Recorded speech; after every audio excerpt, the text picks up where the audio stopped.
All right. Here we go. Welcome to Mod City Live, episode 8. Yeah, 8. Wow. Wow, man. I don't know how we got here, but here we are. We're going to work through the weird latency that we have here. My name is Joe. My name is Victor. Here's James Bernard, the one and only. Hello to the chat room. Wambra, Analog, Assailant, Marcel. How are you guys doing? Thank you so much for coming in. What's up, Marcel? Really appreciate Marcel? You guys joining us, and really appreciate James Bernard joining us. Thanks for having me, man. My goodness. Absolutely.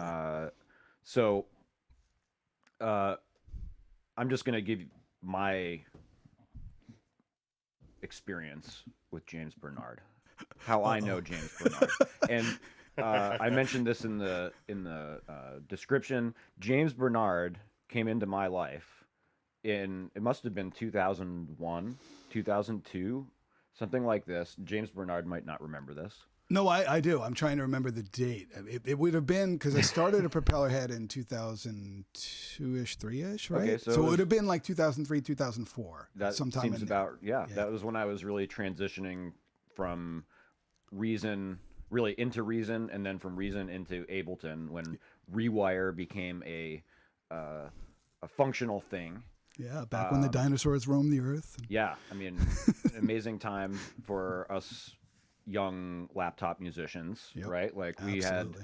had all of these things that we had wanted for so long, that we dreamt about, and now all of the integration was there. Little could we imagine what would come after that. But I met James through the Reason forums, right? The Propellerhead forums, where like a young, shameless fool, I would come into those forums thinking I knew everything, and I would get my ass schooled by James and the other pros at Propellerheads and the other pro Reasons users. I like to think of it as a gentle slap on the wrist with some education that was going on afterwards. Yes. I feel like I've picked up some of that from you over the years. Yes. So I think this was my first introduction to James Bernard, and I should have reasonably known that James Bernard was a musician at the time and a prolific producer, but I knew nothing of techno until really my time when I met Victor and our fellow colleagues at Native Instruments, and they schooled me in what was techno, and your name started coming up from time to time, and we would be talking about the techno legends of the 90s and things like this, and James Bernard would, I know that name. He used to slap my wrist on the Propellerheads forums, and cut to years later in 2014 or something, and lives had changed. I was working freelance for an online, well, not just an online school, but an electronic music school called Dubspot, and they decided to open a school in LA. I guess this was 2015. No, 20. It was 2014. Yeah. And so they say, okay, well, you're going to be teaching at the school, and your boss is James Bernard, and I was like, what? James Bernard lives in Florida. How's James Bernard my boss now? But that was really my first time really meeting you. Yeah, in person, right? After hearing your work, after interacting with you so many times on, a decade Online plus and earlier. and stuff. Yeah. And we had a instant rapport. It was, even though we had maybe butted heads in the early Propellerheads Reason forums. We were young and we had a lot of bravado. Yeah, it was like we all learned. It was right? like we were always meant to be together, James. Yeah, for sure. And it was a wonderful time that we had together there. And you've been here in LA, cementing your place in the LA electronic music and modular and synth scene ever since. And I'm not So sure I've been cementing it, but I've been I would say adding to it here where I can. you have, I think, found a place here in this Oh, cool. hard to crack uh, city. So I Sure. think it's just very exciting to have you here, and thank you for coming. Thank you. I'm glad to be here. I mean, my moves around the world and landing here in LA, I always knew I would end up in LA at some point. But, being a native New Yorker, it was always like, nah, I'm going to stay in New York. I'll be here the rest of my life. Yeah, I wasn't. So I love it. And I love being in LA and love being here with you guys and kind of kicking it. You guys, we all go back and we've gone through some crazy times together. So this is going to be fun. Yeah, I think it's nice to be in a new, like you were saying earlier, it's great to be in a new decade and have the extreme nature of the last decade behind us. Yeah, Move into the a last crazy decade new for one. me was pretty intense. So it's definitely good to see a new fresh start to this decade for sure. So tell us about that. What brought you? Well, let's go back even further. Let's go back to New York because Yeah. I hardly knew that you lived in New York because I knew of you from you lived in Florida, right? Yeah, with when you were Propellerhead, working when I was there. with Reason, and so you come from New York. How did you get involved in music and synthesizers, and what was your introduction to this thing that you've taught so many people about, you've brought into so many people's lives since, especially with Reason, with something like Reason, where it had such a wide-reaching effect on the music making Absolutely. scene. How did you get into this whole thing? I can go pretty far back. So let's say music as a whole was always something I was interested in, since very young. My father had recording studios. So I was kind of, we'd go and visit him at the studio and I'd see mixing boards and not know that at the time that when I was going in and pushing all the buttons and seeing the light come on, I was screwing up a mix that he had on the board. So, he didn't let us into the control room a lot, but I kind of got that interest in what is this stuff, I did get into playing music, and I had a friend that his mom worked at Korg. This was like when I was in my, late or let's say early teens or so. And so he would be able to bring synths back, and occasionally he would let me borrow one. So one of my first synths that I actually played with or tried to do anything with sound design on was the Poly 800, believe it or not. And it was like when it was new, like brand new kind of synth. And that's not an easy synth to actually program. I mean, I'm not sure how many of your viewers have actually tried to sit down and program a Poly 800, but like literally it's a LED screen, right, with two numbers. And everything is just on the top panel as parameters and then numbers sometimes from 0 to 5, sometimes from 0 to 99. And if you didn't know anything about what those parameters were, man, you were lost, totally lost. So I didn't do a whole lot of sound design on that. I just played that one and liked the sounds that I heard. Found a love for synthesis, for the sounds and stuff. But growing up and then going on later on after sort of like getting out of school, I didn't know what I wanted to do with my life, but I knew that it had to involve something with music. I just loved music and I had to do something with it. So I took the course that my dad offered at his school. At this point, he was doing audio engineering courses. At the in New York studios. Yeah, at his studio. He had a couple of studios at the time, so he had actually audio engineering courses there. So I took it, but I took it without anyone knowing that I was the owner's son. Sure. So I didn't even want the teachers to know like my real name. I just wanted to learn. So I took it. I ended up doing pretty well in it, and this was strictly audio engineering. We're talking, learning miking techniques, mixing, mastering, tape splicing, like all of that. Gain staging, of course, absolutely, absolutely. So that was sort of like, I got out, I took the course, I did really well, and then my dad was like, you seem to have a knack for this. Would you want to be a teacher as well? So I was like 20, maybe early 20s, when this was going on. Wow. And I'm like, okay, I'll do it. And the way that worked was, as the teacher, you basically oversaw a recording session. And that's what I was doing. I would oversee a recording session with the students that would mic up the drum kit, and I would show them how to do this. And we'd have a band come in and do a song. record it, and mix it that night. I mean, it was kind of a hardcore thing to do in one shot, but we did that. So I learned a lot in that. But the bands that were in Long Island, which is where I was, sucked. Quite honestly, they sucked. The music was not something I vibed with.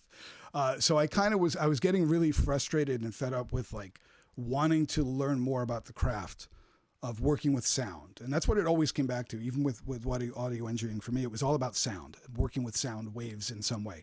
At that time, it wasn't making them for me. Right. It was working with what I was given, bands that I was recording. And I was super into King Tubby as a producer. So I was really into like taking sounds and wanting to take these bands' songs and do other things with them. So I'd do what they wanted, but then I'd still have the masters and I'd do my own little stuff with it. Really in the King Tubby trying to do that kind of vibe, but it's really tough to do with like Long Island cover band music, you know. Yeah. It's like really shitty stuff. So sorry, can I curse online? Sure. Okay, good. So I got really fed up with, you know, the bands that are there, and at the same time that was going on, this, you know, I was really into sort of industrial music and things like that, and this night opened up in Long Island called Caffeine. And it was the first night, and it was the night after a night called Voodoo, which was like the gothic industrial night. And we were all there in our MC jackets. You know, it was like late 80s. We're talking like early 90s, right? So it was a thing. Save the Robots. It was, yeah. I still have a little, you know, goth in me, obviously, because I'm always in black. So I went to this first night of this club Caffeine that was out on Long Island, and it was rave, you know, it was early techno, early rave music. And it was just like, wow, this is cool. I want to make this. This is the kind of stuff I want to actually work with when I'm doing sound. And that was what caused me to make music, was not because I wanted to make music for people to dance to, but I wanted to create those sound waves that I was hearing for myself to work with. And it just ended up becoming a thing because some of these tapes that I would make, you know, I'd have my dad and I would record these ideas and things. I was working at Korg at the time. I'm going to jump around a lot because I do that. If we're talking about 25 plus years these things are starting to come together. Yeah, these memories kind of pop into my brain as I'm going, because it's a long damn time ago because I'm old. So, You're young. Yes, well, I'm young at heart for sure. And I'm not that old in years. We've agreed we're not going to touch on the oldness. Oh yeah. We talked about that, man. We're not talking about the geriatric raver stuff, man. Yeah. Okay, so let's not digress into a glucosamine chondroitin discussion. Absolutely. So Korg. So I was working at Korg at the time, and I was in the warehouse. So I was the guy that I actually was the warehouse manager. Well, not warehouse, but receiving department manager. So I was the guy that, you know, the trucks would come in, I'd make sure that the stock came in, went to here and there and wherever. But I would also be, you know, receiving in instruments like prototypes and stuff that would go to the sound designers that worked at Korg. So and because I worked at Korg, I was able to borrow equipment. All right. So I would borrow stuff for the weekend, make my weird ass little things that I was making, bring it back on Monday, borrow another one over the weekend. And I recorded all this stuff to DAT. And so I would listen to these little weird things that I was playing around with on my DAT at my work desk while doing, you know, boxes and whatnot. And one day, one of my dear friends, who is probably the reason for me ever doing anything with synthesis and sound design, Jack Hotop, who is the lead sound designer for Korg USA. He has done like just the sounds of like epic stuff over the years. But he took me under his wing. He came back to look for a prototype of what was, I believe it was the Prophecy at the time. He was looking for the Prophecy prototype. And I was like, oh yeah, I got it over here. And, you know, went to go get the box. And I was listening to some of that stuff. And he was like, what are you listening to right now? You know? And I was like, yeah, it's just stuff I kind of just was doing over the weekend and stuff. He's like, what did you use for this? I'm like, well, I used a Korg DSM-1, which is a sample. It only has 1 megabyte of memory. So in order to be able to get some of these samples to a longer length, I had to take them, pitch them up 2 octaves, and then bring them in, sample them at that speed, then bring them down 2 octaves. And it's kind of lo-fi, but it's okay because I can use a little bit of the filtering on it too. Like, and he was just like, whoa. What are you doing here? He was like, why are you here? And I was like, what do you mean? He's like, why are you here, back here? I'm like, well, I got the boxes, come off the truck and I put them to where, what do you mean? He's like, you know, you need to come up here. We need to get you up into the product support, product development, and you need to be doing stuff with us. So Jack took me under his wing, and that got me into the sound design aspect of it. And those same weird little snippets of things that I had on cassette, I had put them on cassettes for people, friends that were in the scene, in the rave scene at the time, because I was at the first rave ever in the United States, Storm Rave. I was with that whole crew, and yeah, so that was Damn. yeah, I was there, the first rave ever. The first, not the first, but yet another unexpected New York. Yeah, piece of information in this discussion. there's a lot of stuff I can tell people that I just forget. So one of these cassettes that I had given out to someone ended up in the hands of Lenny D from Industrial Strength Records, and I get a call from him because someone to I put my phone number on it just in case anyone had questions or whatever. Just like, yeah, it's a cassette. Here's my phone number. And so I get a call from him, and he's like, hey, I got this cassette from someone, I don't know who. This stuff's really good. Like, what are you doing with this? And I was like, what does that mean? He's like, well, are you putting this out? I'm like, sure, you want to put it out? I mean, it's just weird, like, ideas that I recorded and some stuff, but cool. And he's like, well, it's not really the sound for me, but there's a label in the UK called Rising High Records that I really think this would resonate with them. So is it cool if I send this over to Rising High? And I'm like, yeah, sure. That's cool. Thanks. Like that's really cool of you to do. And then, like months go by, and then I finally get a call. At the point I'm working in Korg product support, and I'm answering calls, on people how to use their M1 who don't know what the global button is and how many pages over you have to. I don't want to go back to that point in my life. Technical support is a loveless We're job. going to swing back around to the Korg M1 now that you bring it up. But to close that story out, so I get a call, and it's a dude with a British accent, and it's his name is Pipey from Sappho Records, which is a subsidiary of Rising High, and they're interested. They got a demo, and they're interested in putting it out, and that was the start. That's how I got into releasing music. I never really tried to do it. I just kind of made stuff. And what would you? It's hard to say this, I know, but what would you say that was in a genre? Would Trance. the label a trance? Okay. Yeah, the stuff I did was because it was like we're talking about like 92, 93, maybe 94ish. At that point, trance was king. It was harder. It was hard trance. I mean, yeah. It's not. I mean, I don't know if people maybe now understand like Rising High early trance, like 93, 94. I mean, it was like acid trance, harder. Like it was not the what it became, which was the formulaic sort of like drops and builds people and dance. transitions. Sure. It's a different. thing. it's a different. Yeah. There was no cell phone out. No, You know definitely what I not. mean? Like, Yeah. You worked. You were in that. Yeah. And I'm not trying to say, oh, those are the good times. That's just that was Sure. the time. That's what was big at the time. That was when the sound was being boiled. Yeah. That was the early simmer of what became a much more refined sound. Absolutely. And, Absolutely. A lot of people pine for that time because we could go deeper as the audience. The DJ could go deeper because there was no inherent expectation of it the was shapes uncharted and territory, things. man. We were blazing sort of like those new paths of like, oh, someone's going to use a country guitar loop in a trance song. Wow, that's crazy. And it happened, and then with some weird German thing underneath it, and it's just like it was like no rules. And then you could walk into the next room, and then there's like Mixmaster Morris playing, and it's like chill out stuff. And then there's you know what I mean? Like so that was it was amazing to be there at that time to contribute in any little way to the music that was happening. It was an honor. I mean, it really was great to be there and just doing it. Back then, I was like around 92, hanging out like what would be a clothing shop for. We weren't even calling it rave then, so warehouse underground party. Yeah. And I still remember one of the biggest DJs, in our scene, which it's a big deal. This other guy came to borrow some of his records, and he had pulled out like 10 of them maybe, and so they were explaining from one to the other, what's that? And the guy's like, that's trance. That's the thing that's going to be coming in. And everyone was like, trance, like, because we were still, it was Prodigy and Yeah. Two Bad Mice and Yeah, yeah. Bomb Scare and all Oh that. yeah, yeah, yeah. And so I remember Early sort of or hearing that happy name, heart on my trance, hardcore and, stuff. Yeah. you know, so I was always trying to, trance, what's that? And, you know, you're talking 94 now, and it's Yep. a way developed sound, and Yep. who knew what was going to... Yeah. And here we are. We got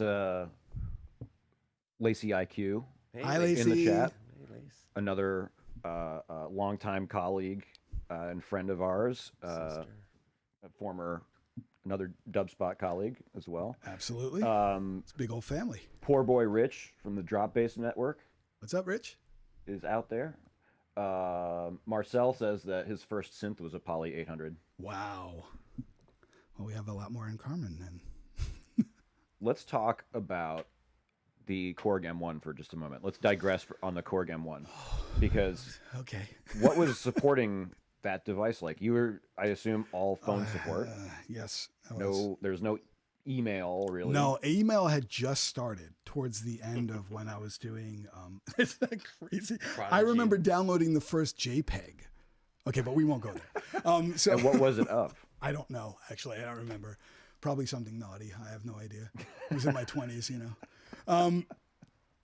Yeah. Well, yeah. So it was all phone support. Yeah. So when it was like 200 phone calls a day, like it was literally bludgeoning. Like I'm not sure how I got out of that point of my life without serious like emotional damage. Maybe the I'd days still have fade it. I don't know. together when you're doing 8 hours of phone it's, support. It's and you know, hats off to anyone that is their job, man. You know, thank you for being that person because, man, that's a loveless job. Yeah, I think Those of you that do it well, man, you're angels. a shout out to Absolutely. all of the product support people out there. Be Or nice to those ex-product people. support Yeah, people. seriously, man. Veterans. people. I'm sure it was the same for you as it was for us, where you'd get people, a lot of people who had just bought the device and maybe didn't even know what they were going to do with it, but were very upset that they couldn't program something that they wanted to program. Oh, we could spend an hour on my stories of product support if we want to go there, but But then there are the there's a ones lot. who are whose livelihoods depend on getting it running. Yeah. And But what's funny is, like, on my first day of product support, you know, we all know each other or names, and I remember they made me, you know, install AOL because that was in, right? And they're like, we are all connected in the industry at the same time, so get ready. I was like, what are they talking about? And so, you know, I never met you personally, but it's like we're saying, you just, did you hear about, you know, at Reason over there? Blah, blah, blah. Yeah. And so I'm just thinking it's funny because we could write a book. And Oh, we've yeah. always talked about. oh, you know, dude, the stories. let's talk many. about your path, because you say you were working in the studios, right? After you finished this recording school that your dad was running. Yeah. After you worked your way through this school, he asked you to work in the studios. Yeah. And so how long were you doing that? How did that lead you to Korg? So I mean, doing the work in the studios, doing the teaching work with him, it wasn't a full-time job, right? So that was sort of nights. And living in New York is really expensive. So I couldn't just do that. You know, I had the day job. And so getting into Korg was something that I actually started in Korg prior to doing, I was working in Korg and doing my dad's course at the same time. It was sort of like concurrent. And the only way I got into Korg, that was through a friend of mine, that same friend that mother had worked there and just like kind of put my name in and said, you know, needed a job. So, I mean, it all was very serendipitous how things just I don't think I could have planned it. And if I had tried to, it wouldn't have worked. It just sort of like I went with whatever was going on. Like, I'm doing this. Cool. Let's do that. Yeah. And yeah, so the studio work at my dad's, like I said, it wasn't a whole lot, but at that part of it only lasted, I'd say maybe a couple of years. And my dad doesn't know this, and I doubt that he's watching this, so I can say this. But at the time of me working at the studio, you know, because I was like one of the instructors and I had the keys and the alarm codes, those that were in the rave scene back in the 90s know that there were quite a few after parties that happened at my dad's studios in Farmingdale. That anyone that remembers, Frankie, you remember for sure, because we had the whole Bones and Brooklyn crew in there, which is where I got a nickname that we will not say right now on the air, and I will never actually have anyone say that. But yeah, fun times. So that was only a couple of years, and then I decided that that was not going to be my path. I'm too connected to the music that if I'm working on a product and working on a project and a recording, like if I can't connect with it at all, I can't do it. I can't fake it. So being an engineer with music that you absolutely hate, it's not going to work out well for you. It's not a career you're going to keep. Yeah, it's one of those areas where we have to constantly reassess because it's very easy to get stuck in a place and feel comfortable, maybe, but unfulfilled. So you got this job through Korg, and did that take you then completely out of the studio? Did you focus on that job, or? Absolutely. I mean, as far as doing any studio sessions for other people, that was it. You know, once I was working at Korg, the only time I was doing anything recording wise was my own stuff. And I still had access to the studios, my father's studios. So I had a lot of my gear was there and I would do stuff there, but eventually it shifted over to doing home studios. As gear became more affordable, as DAT machines became a thing, which is crazy, as DAT machines became What's a DAT machine? Right. What's a DAT? This is something that people today probably the maybe digital don't know. audio tape. So you know, back in the old days, you know, when you recorded your song and you finished your song, the final 2-track master, right? You had two options. It was either down to 2-track reel to reel, or if you wanted to have it portable where you could listen to it at home, you had to put it on cassette, right? And then digital audio tape came out, which is still those little cassettes, but now using ones and zeros instead of, you know, magnetic particles to actually transmit, what have you. You know what I mean? So that was something that came out and that was actually somewhat affordable, where you could get super high quality digital recording, 2-track only, you know. And so that became what I ended up doing for all my releases. I didn't do multi-tracking on any of my early releases, probably up until like almost into the 2000s. Almost everything I did was just like, I did the thing and it went right down to 2-track master and that was it. I don't have stems. So live recording, basically. and some of my albums are literally they are a live performance, which is why now when I do it, it's not alien for me to do a performance. Like my record that came out last year, Atwater, was that record was just a performance, and some people were there for the modular on the spot. We should talk about that. That was actually a really pivotal, amazing moment for me. But that was just a live performance, and some of the stuff and this is what I've been doing for 25 plus years is when I write, I perform, and I record the performance. And a lot of times I wish back in those days that I had multi-tracking so that I could go back and maybe fix some of that stuff where I didn't quite make it, you know, I didn't quite catch the moment or the gesture that I wanted at the right time. But you know, then it is what it is. The fire might be lost. Right? True. Yeah. What do you think is the conceptual difference between that way of thinking? How important do you think it is to hold on to that today for younger producers who maybe are only experienced in crafting things together in a multi-track format? It's actually interesting to talk with artists that are, you know, younger artists that are coming out that are doing stuff now with the tools that they've always had available. It's a different mindset, and I've in chatting with a number of them, I appreciate their anxiety over finishing a track because of so many options. And you know, back then we didn't have a lot of options. Like I had a hardware setup, right? And I had a little sequencer and I had my little mixer, and it was like, you just did it. And you had no choice but to accept the outcome because that's what you had. When you have now, obviously multi-tracking was available back then, but it wasn't affordable for the home musician. You didn't have 16, 24 unlimited tracks in your studio back then unless you were balling, you know, like stuff was expensive. So for people now and young producers now, they're coming up that have this option of unlimited sounds, unlimited tracks, unlimited anything.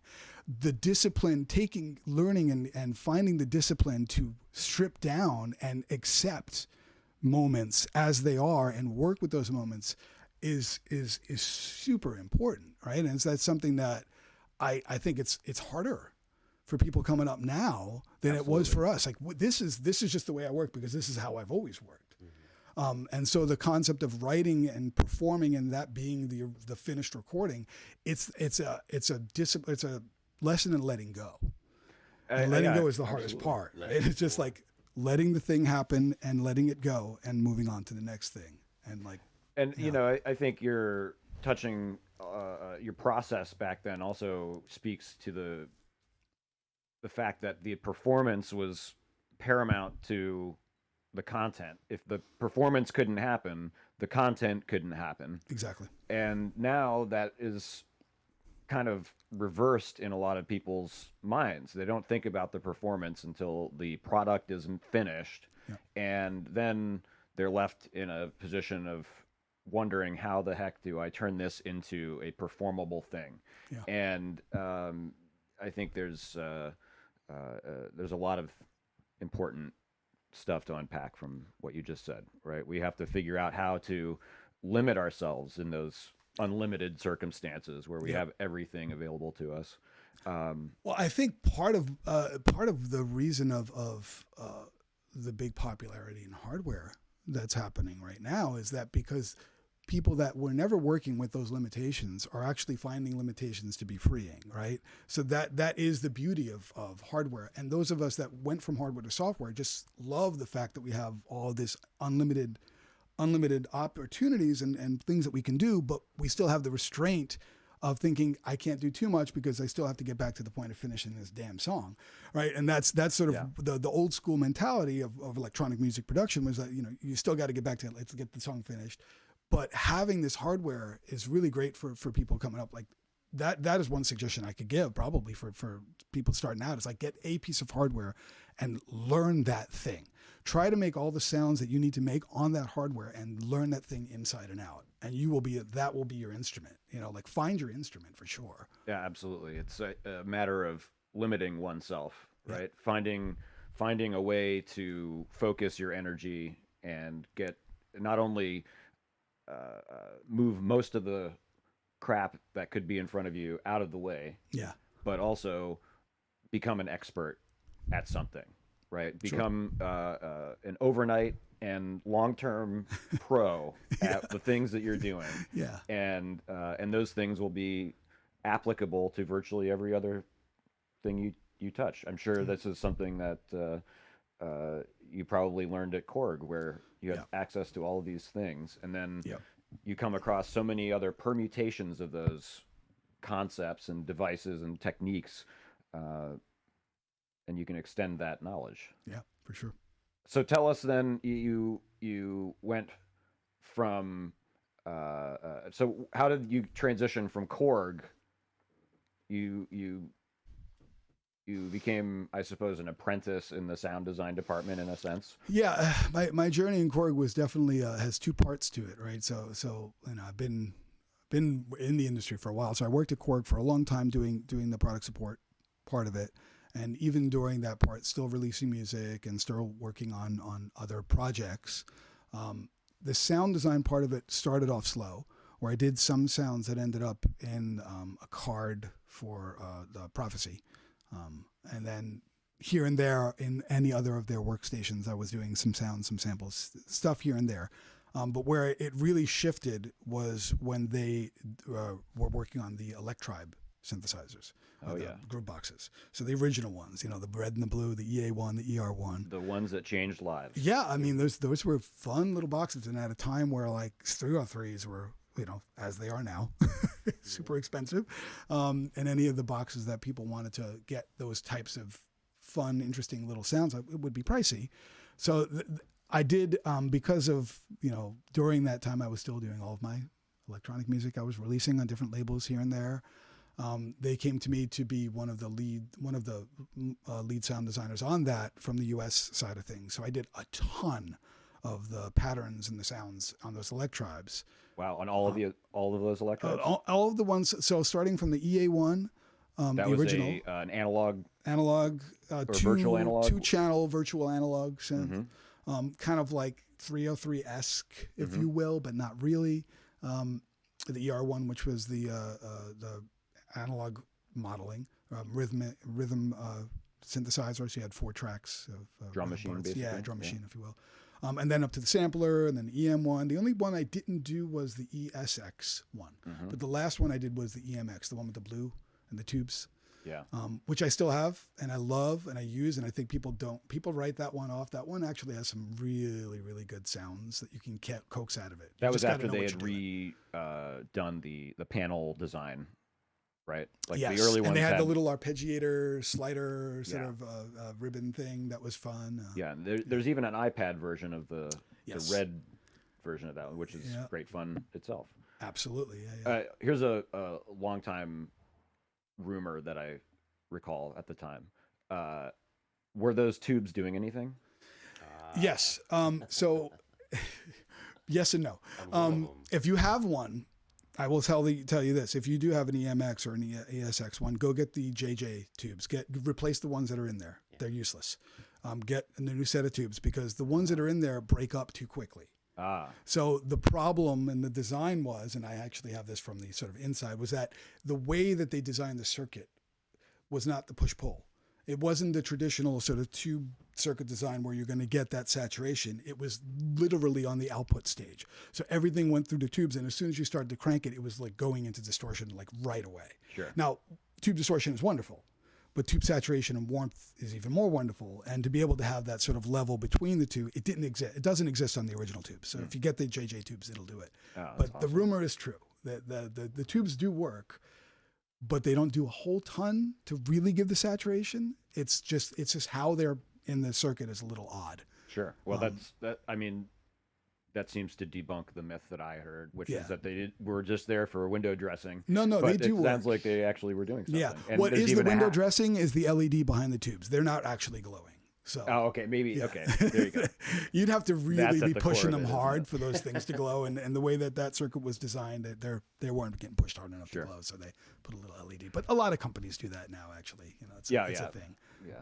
Well, that's very interesting. Sorry to take it off onto that. I just want to know about like Reason when you first saw it.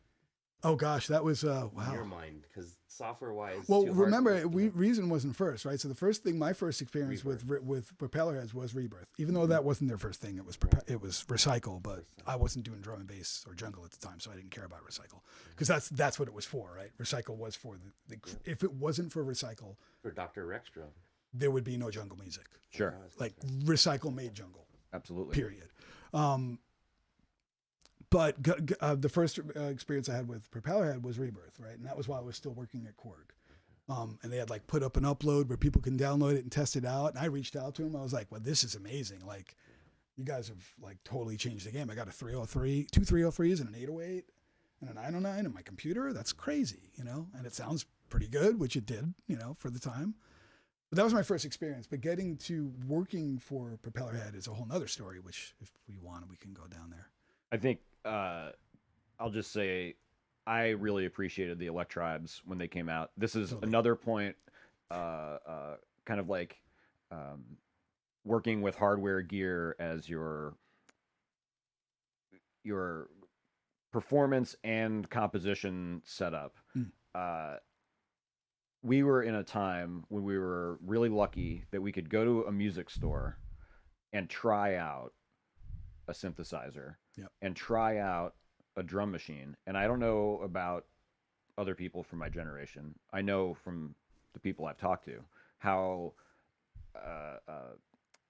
kind of formative it was to go to a music store and get to play on an Electribe or a Roland Groove Box or one of these things that contained sounds that I think many of us at that time had never imagined were like touchable for us. And this is something that is, I think, slowly fading in most of the world, where we can't really go to a store to try these things out, and we can't put our hands on and be inspired by hardware as easily as we could at that time. It was everywhere, even in small towns.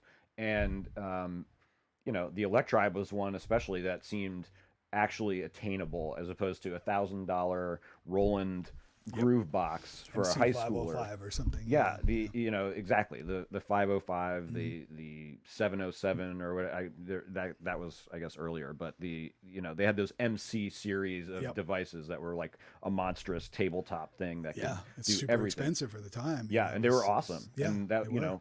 that was kind of like wow, like we can actually put our hands on this type of music, and we don't have to have a computer or Yep. some sort of super complex collection of gear to make this happen. So I think that was a really lucky time, and I think it's worth reminding people that you should go and try to step into a store with some gear. It's and hard though. Get your hands on stuff. It is. It's I mean, very stores now, it's like it's just the market's changed. There's just not much stuff in the stores. But that's it's. I mean, in some ways, I think it's the way it's changed is that we have all of the Instagram videos and YouTube videos of people that are doing a really good job of reviewing and dissecting this gear and giving you all that information. I mean, I think that's wonderful because a lot of that, we didn't have that, right? So we had to learn it by just getting your hands on it and making all the mistakes and being like, yeah, this kind of sucks. And sometimes the problem with that is that some of that gear actually had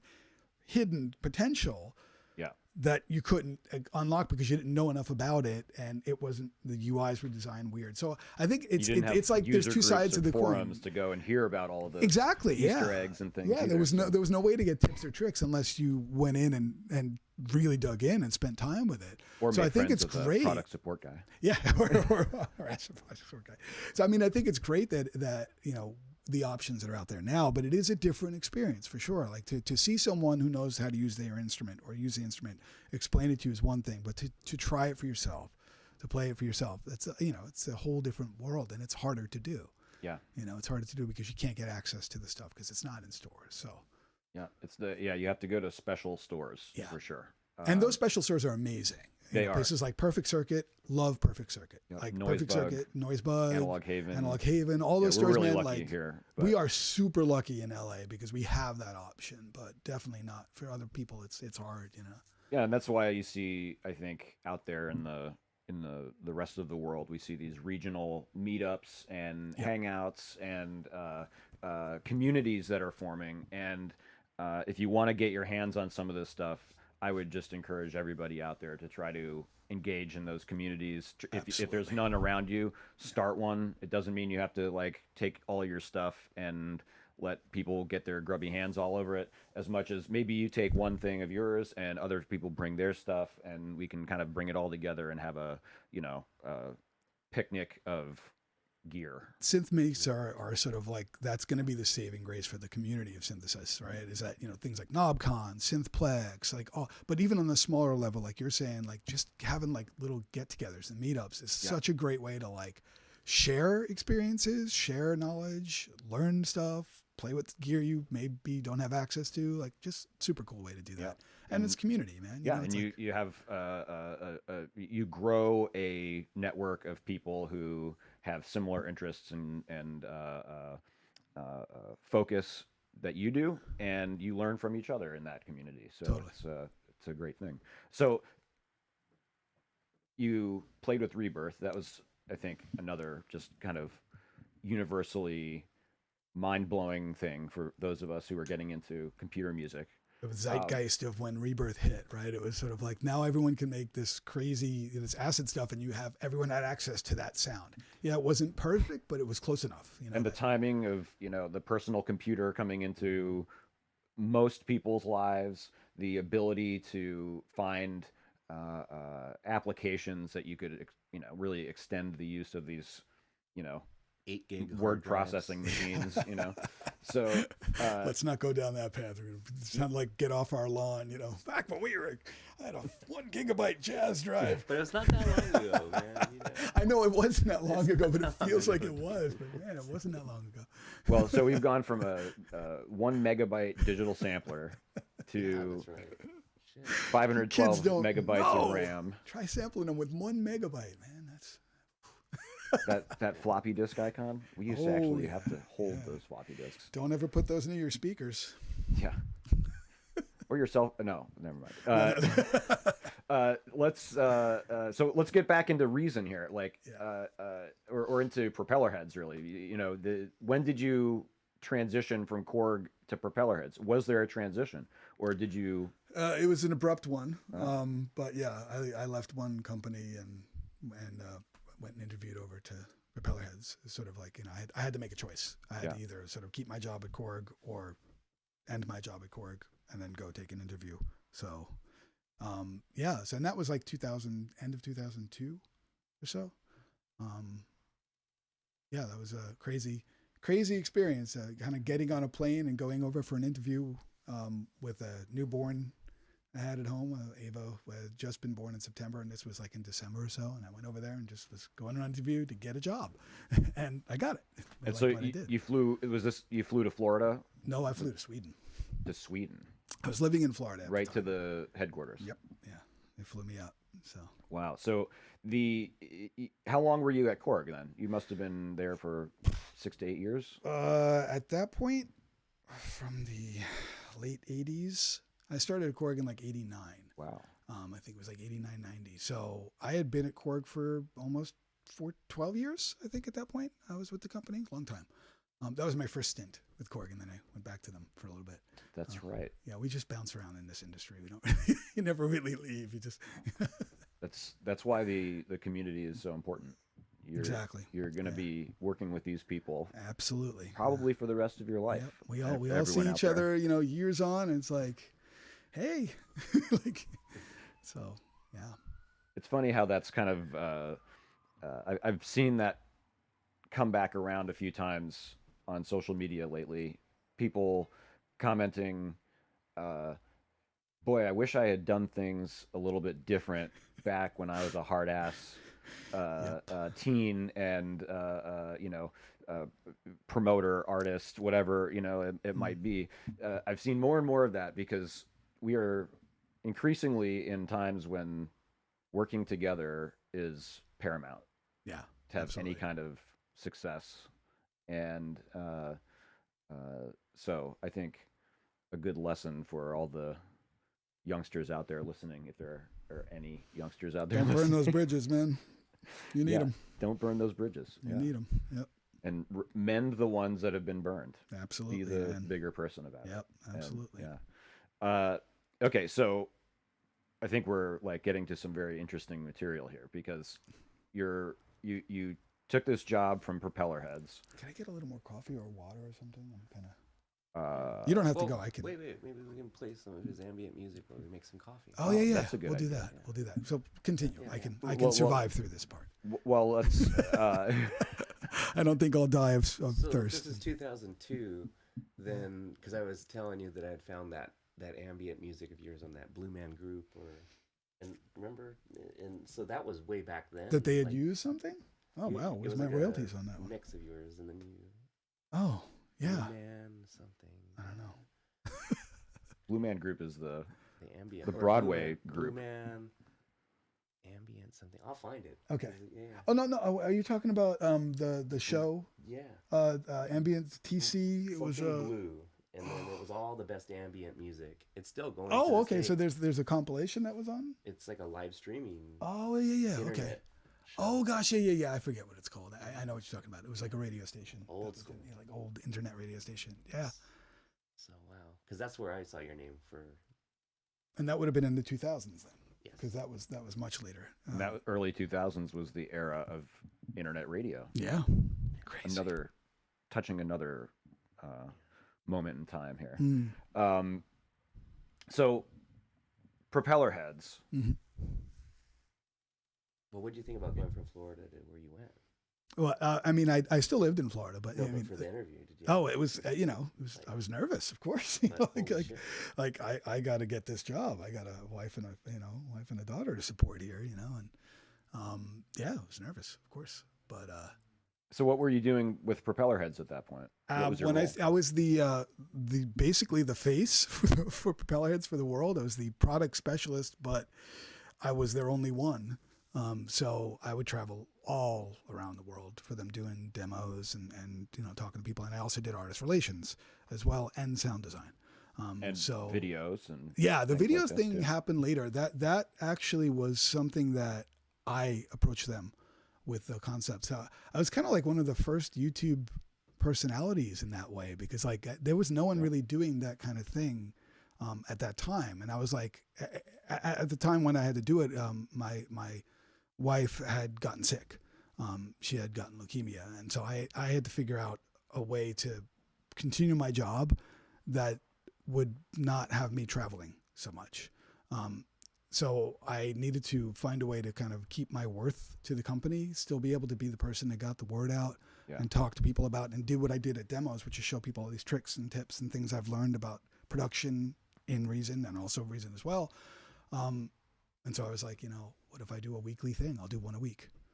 I'll do a tutorial video a week and we'll post it to the website. It was like 52 weeks, and they were like, okay, and so I did it, and that was, I won't ever do that again, because a video a week of like, the whole process of planning out what it is the episode going to be, doing the editing and doing all, it's a lot of work for one person. Did you do that at home by yourself? Did it all by myself, everything. From scripting to sound design, to the music, to the editing, to the shoot, like all of it, it's just me. Wow. Yeah, that was intense. And the gear wasn't that great at the time. It was like early version of ScreenFlow, I think I was using, and having to get like video in from like DV record. Oh, so glad I don't have to do that anymore. Yeah, it's a challenge. It's a grind doing that every week, and it's especially when it's maybe not your main I was learning area of mental focus. Yeah, right? no, I wasn't a video editor. I didn't know anything about that stuff, so I taught myself throughout it. But it was good. It was a really good way to sort of keep things going, and it was really popular. I mean, for them, that was a great series for them. So at the time, there was no other company doing that kind of like heavy online promotion. Certainly. To be able to have like a weekly show, and it was great. It was a good thing. Yeah. And they're still up there, and you can see all the different stages of like hair and facial hair and things that I've gone through, and weight gain and weight loss. Like it was like over a year of a pretty crazy year of my life that was going on. So yeah. So you're in Florida, and you have this work with Propellerheads, and you've got a family that you're taking care of. Yep. And your wife gets sick. Yeah. And so you're following this career path. You're following your musical career path at the same time. You've not stopped recording and making music at the same time as you're doing all of these other things in life. Yeah. And then the unexpected starts to invade, as if it hadn't already. But now things are starting to change. Yeah. And this is around when? This is almost 2000, almost 10 years ago, a little bit longer than that. Yeah. It would have been around 2009 is where things started to go haywire. 2008, 2009, because she was diagnosed in 2009 on Easter. No, excuse me. She was diagnosed in 2008 on Easter. And she was pregnant with our son Asher at the time. And she did end up passing in 2011, but after 2 years of battling and back and forth and crazy stuff. Wow. And that was me. We had 3 kids at the time, so that was me taking care of Ava, Chloe, and Mia, while Nicole was battling her thing, and she did have Asher. She then got chemo and all that stuff, but she did end up succumbing to leukemia. Crazy times. I had just turned 40, and my wife at the time had passed, and I had 4 kids, and Asher was a preemie. He was like 2 pounds when he was born. So I was heavy. Yeah, and heavy stuff. So your life changed extremely fast. Yeah, and obviously must have been a destructive time emotionally, but you have to remain strong for your children, and you have to remain active in a breadwinning role. Yeah. Right. Yeah. And so around this time, you're still working at Propellerheads after her passing? I was, and they were amazing. They were really supportive of me during that time, like one of the roughest times of my life. And they were super supportive. They were really understanding, and they were working with me. I was still working for them, and I was still doing what I was doing with the videos. And even after she had passed, you know, I had some time off, bereavement and whatnot, and I was still with them. They were great. The company itself was going through its own changes and shifts and things. So, you know, it's the industry, and it happens, and they had to make changes, and I ended up losing my job there. And that was hard because now I had, you know, lost my wife and then lost my job, and then my mother passed shortly thereafter as well. And I went through some pretty crazy stuff with a bad relationship that I should have never been in, and, you know, lots of stuff hitting at the same time. So at that point, I wasn't. I when I lost my job, it was like 2012 or so, December, in that range. And I started to do some stuff with Dubspot, just behind the scenes, online stuff through my friend Chris Petty had hooked me up Chris with. Petty, Yeah, who you must have known from Korg. yeah, we knew each other from Korg days. Yeah. And Chris Petty was the director of curriculum at Yeah, at Dubspot, yeah. and a sound design instructor, and Yeah. still Amazing guy. yeah, incredible, Love me some Chris. incredible person, and an artist as well. And Absolutely. yeah, so Dubspot happens, Mm-hmm. and you're maybe working, contributing Yeah. from Florida. I was living in Florida still at the time, yeah, and doing And- some online teaching, and also doing some contributions for a curriculum as well. I was working Right. on So some you knew stuff behind John the scenes. Bond as well, and John Bond as well, yeah, This yeah. whole network was starting to sift together. Yep. And all of us who had been working in different areas in the industry, were coming back together in weird, unexpected ways. Yep. And so then Dubspot decides to open an LA school, and they bring you out here. Yeah. As- Well, I had come out initially. I knew that at that point I was still sort of trying to find something steady to support the kids and stuff. And you know, Florida, where I lived in Florida, there's no work there. That is in the industry that I've worked my entire life in. Sure. So I knew that I need to be at an What part of Florida was that? Winter Park. Ah, And yeah, there's a school for audio there, but that was not going to be my path. I had done that already. right. You know, I put my time in on that part of it. So I was like, I'm going to, you know, keep on with what I was doing with in the MI world and with music. So I knew I needed to get out to LA. So I actually had to make a really difficult decision, which was leaving the kids in Florida with their grandparents while I came out here to get myself situated and settled and get my feet into a good position to be able to get the kids out and start a new life, you know. That was tough. Yeah, To I leave remember. the kids, man. I remember that. Was, that was And- hard. So you came out, you found work, like more secure work in Dubspot, Yep. in their newly created school. Yep.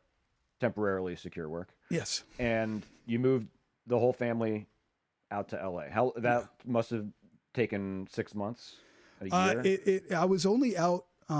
By the time they came out, it was 9 months total from the time of me coming out, because I came out in January, and we got them out in October. It was a little tricky, you know. There was obviously, you know, with everything that happened, there was a lot of grieving in the family and stuff. So just the whole process was tough on everyone, and Yeah, you know, I can imagine. but I can't imagine. we're in a great place, you know, now, and so the kids did come out, and that was hard, you know. That was hard to kind of bring them out, and things were sort of just going with Dubspot, and had to find a new place to live. So it was intense, you know. I mean, that's so many things happening at once. And I have to say, you know, James chose like Huntington Beach area. We're in LA. That's a 2-hour drive. Yeah, it was. So I remember when you were telling me, I was like, you do, you know, I kept calculating your drive, but you do know this, right? You In do- retrospect, Huntington Beach was probably not the best place to be living while having to drive into LA every day, but, you know, I was still learning. Hey, that's where the record shop was. So I used Yeah, to drive true, from here to there. It's hard to resist Surf City. The time there was nice. I like where we live now better, but the time there was nice. Yeah.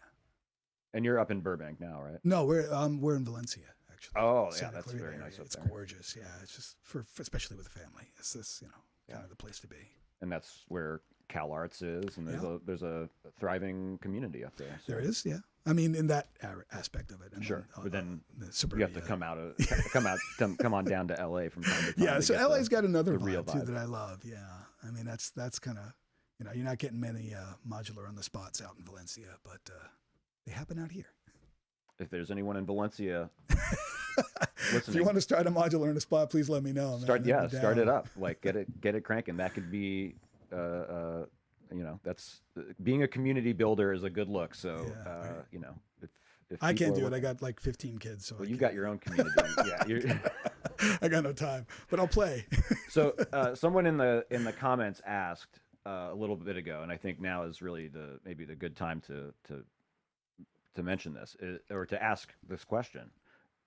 With all of these things going on in your life, how do you remain so positive? How do you remain productive as a musician with a family, with a day job that is an extensive amount of work every day, I'm sure, which maybe doesn't end at at 5 p.m. necessarily, and Nope. and then you have to make music too. We're compelled to make the art, right? Like how do you maintain that? How do you stay in such a positive attitude as I've known you to stay since I've known you?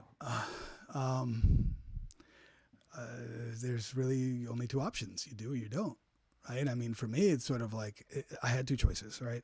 And this has kind of been a thread in my life. There's been really heavy things that have happened, and I have a choice of like, I can let this define me, I can let this drag me down, I can let this be the thing that makes me not do that thing that I love to do. And what I love to do is I love to do music. And music for me is not music is my therapy. And I write music primarily for myself. Sorry. But that's why I write it. I write it so that I can create these little worlds that I like to go into and be in for a while, where it is my little world that I've created. I make the time. I end of the night, kids are asleep, and I've got an hour. I will go and just sit and work on something. And a lot of times it will be finished quickly. I work fast. I know that. I mean, it's something where it's like initial idea to finished product is usually not more than a few hours. And I'll come back and usually tweak it more, but that just goes back to the mentality of everything I write is always kind of a performance. So I make that little performance that I'm going to listen to and probably listen to for the next week and think about how maybe I can do it a little differently, but that becomes my little world. And those are my moments of solitude. Those are my moments of it's my memoir. Like I don't write, I don't really read a lot. I don't watch TV. I actually literally know nothing of what's going on in Game of Thrones. I've heard about it, never seen one episode. Like, it's just not my thing. I don't know sports. I don't follow sports. I don't go to the movies. Like, music is my thing. It is my passion. It is my love. And I make the time for it, because without it, I would not be here. It's the reason I'm alive. And it's what saved me. So you have so many time constraints. How Absolutely. do you have to manage that like on a week-to-week basis? Do Not you ever doing it think very about well, I think, but do you think about how your time breaks down? Do you map out those types of things? No, Or just I can't. You just I just live got to it? be in the moment. What would Yeah. you say on another level then that your modular, your synth, or your equipment, you've dialed it in to Yes. actually get what you need done? And My setup is really specific, to the point like if anyone came into my studio, I doubt you'd be able to get a noise out initially. It might take you a while, because it's really like it's honed into my setup, and it's like I know how everything works. Like my wife Cynthia, we also write music together as well, and so she likes to when I'm not around, a lot of times she wants to get her ideas down if she's doing a guitar thing, what have you.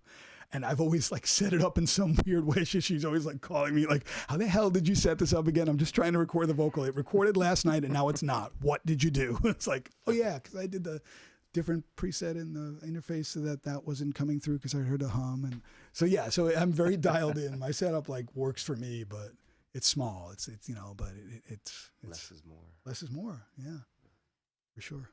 Yeah. So, shall we talk a little bit about your process? right now? Sure. How are you making music right now? What is your sound right now? What's the James Bernard? Yeah, the process dictates the product for me a lot, and I go through different processes for different songs and different. I tend to find a process and exhaust it to the very ends until I'm like, okay, now everything just sounds like that process. I'm stuck in one of those right now where I'm really on this like huge Paul Stretch kick. And if those of you who don't know about Paul Stretch, don't download it. You don't want to play with it. It's my shit. But I know the way that most people is familiar with, and you guys know what Paul Stretch is, but maybe your users don't know. It's Yeah. like Down an to one old sample. ass Tell us. program from like the 90s that was written in DOS. And it allows you to do super extreme time stretching on audio files. But for most people, like their first experience with Paul Stretch is like take the Justin Bieber song and stretch it 1,000 times, and you've got this whole thing. No. That's the gimmicky way of choosing Paul Stretch. Like I use it as a way to process motifs and ideas. So what I'll do is in my process right now a lot is coming up with a concept, an idea, a melody, and sort of actualizing it as a motif, like an 8-bar thing where all the parts are present.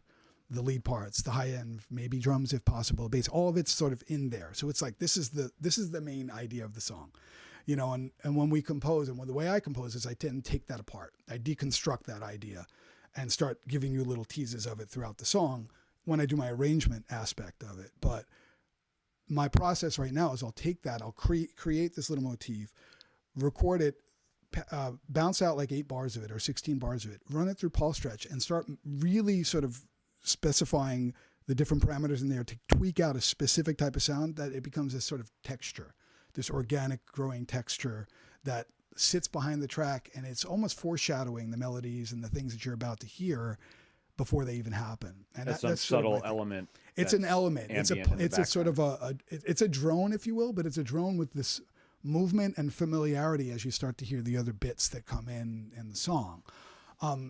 It's tricky to do to make sure and know what section of the song you want or how many elements you need in there. And I often have to export a number of times to get just the right mix and levels and stuff, so that and sometimes I'll double the BPM or quadruple the BPM so that when it stretches, it actually stretches at the right tempo, so that the changes happen when they're supposed to happen, as opposed to like 8 measures later. So it's a process that I've kind of gotten into. And then lately I've been doing this thing where I'm then taking the Paul Stretch stuff and then putting them on this little micro cassette thing. So I could actually play something. This is something that I've been doing where I've gotten the entire side of this micro cassette. It's a 60-minute, so 30-minute per side. It's full of a bunch of these textures.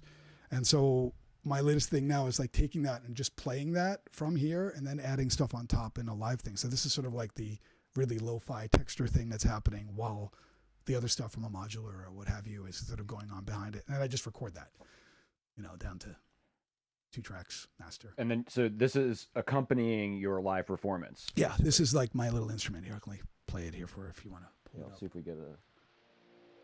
There we go. Leave her right here. Probably go a little bit louder.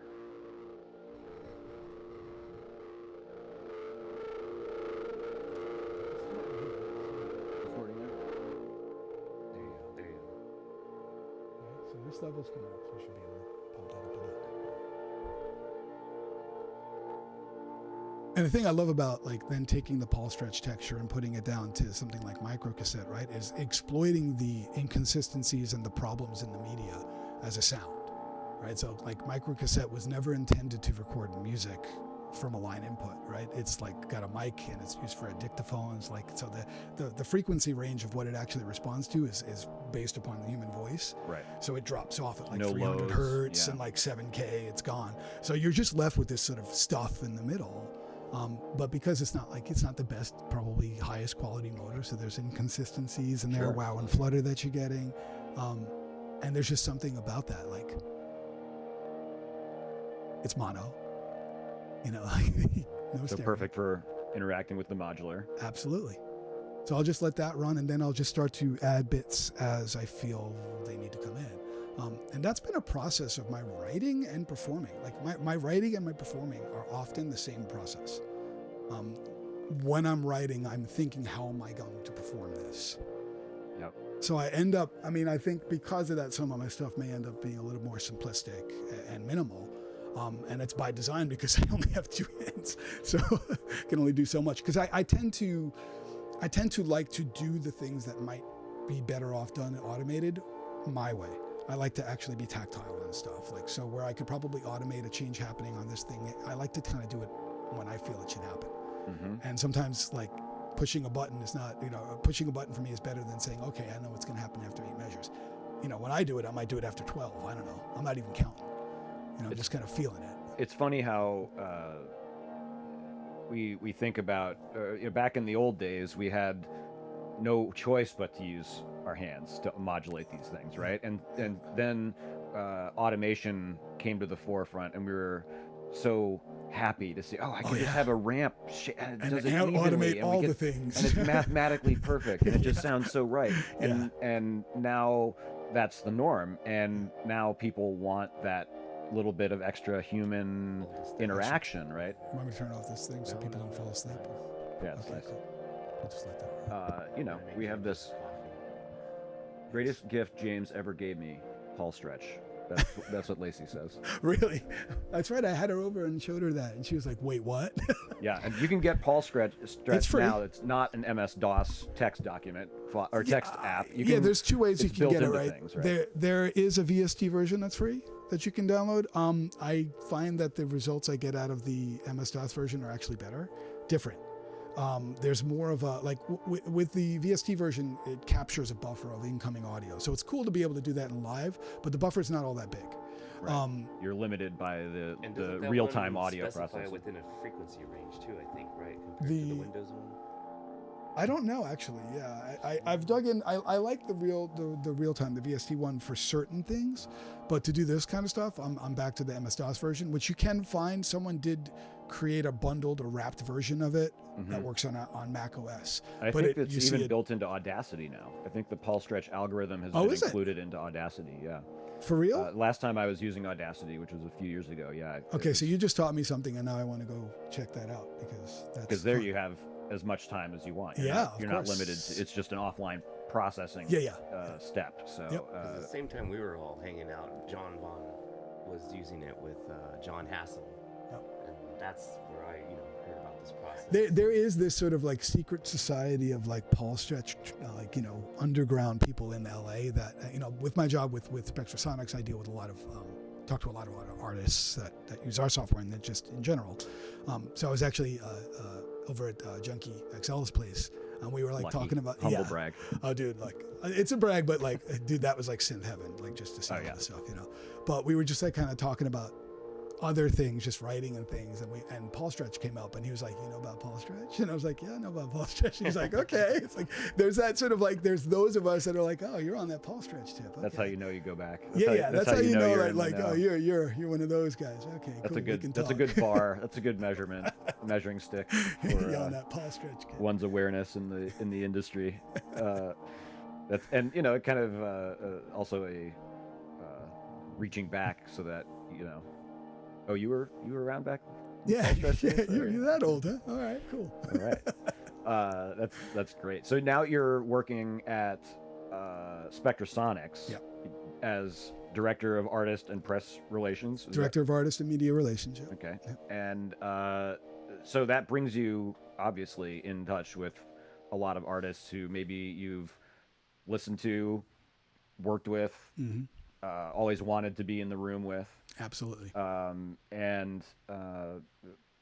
But this comes after years of hard work of building from literally starting in the warehouse to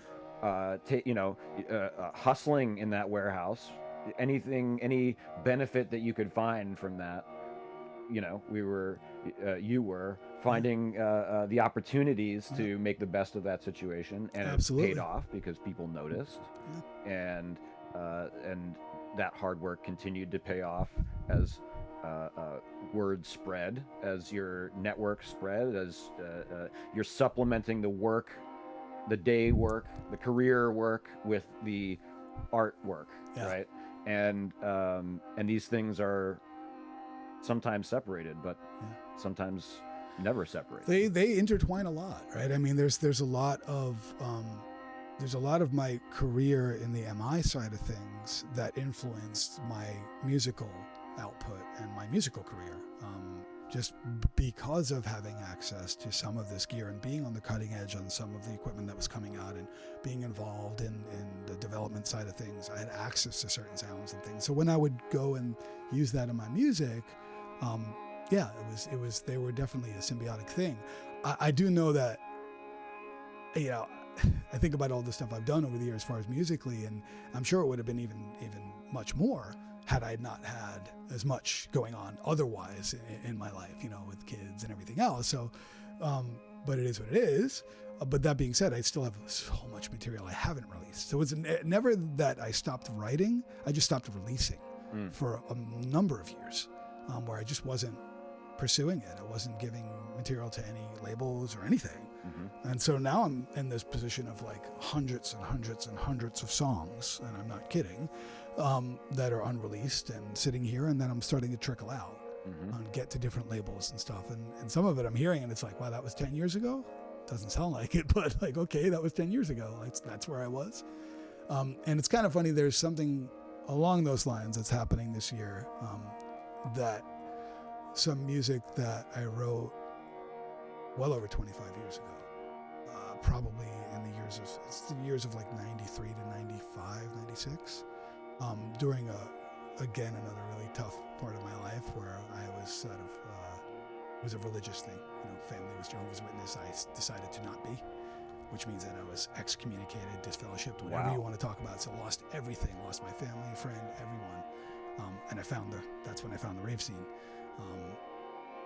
Thank God I did, because I don't know what would have happened. But I wrote a lot of music during those years of sort of figuring out my place in the world, relearning everything I thought I knew. So I made music nonstop during those times. I wrote songs every night, and that's how I got to sleep. Come 25 plus years or 20 some odd years later now, some of that stuff's coming out on a label, on vinyl. And it's kind of weird because like I listen back to some of that stuff and it's like warts and all, man. Like this was like, I couldn't go back and recreate that. Like that gear's long gone, and my idea for what I was doing long gone, but it's going to come out. Oh yeah, I'm sure it must bring to mind the things you went through at that time too. Yeah. I mean, what a moment. Yeah, crazy. Wow. And crazy to see, to hear some of that stuff and to think like, obviously when I wrote it, it was never intended for anyone. Like, you're not supposed to hear these. These were not for you. These were my journals. This is like my box of journals, and I'm now going to release this to the world kind of thing. So it's kind of a little weird. Wow. I'm not going to lie. These are going to be self-released, or no, this is on a label. I don't want to say just yet so that the label doesn't get pissed at me. But it'll be coming out any this expected release date or time? 2020. Okay. That's all. It's gonna happen. It's we don't have a date for you yet. Well, we'll maybe have you back when it happens. It's in process. Artwork is just about done. Like it's coming. But we'll certainly spread the word when it comes back, or when it comes out, and maybe you can come back in and show us how you're going to perform those things now. 25 years. Not even going to attempt to. No way. The label actually. I don't want to say his name because then people will know. But the label head and I were talking about that, and. He's talking about doing a record release party. I'm like, I don't really. He's like, no, don't even. I'm like, I don't really think I'm going to be able to go back there on some of that stuff. I mean, because some of it's like, straight up.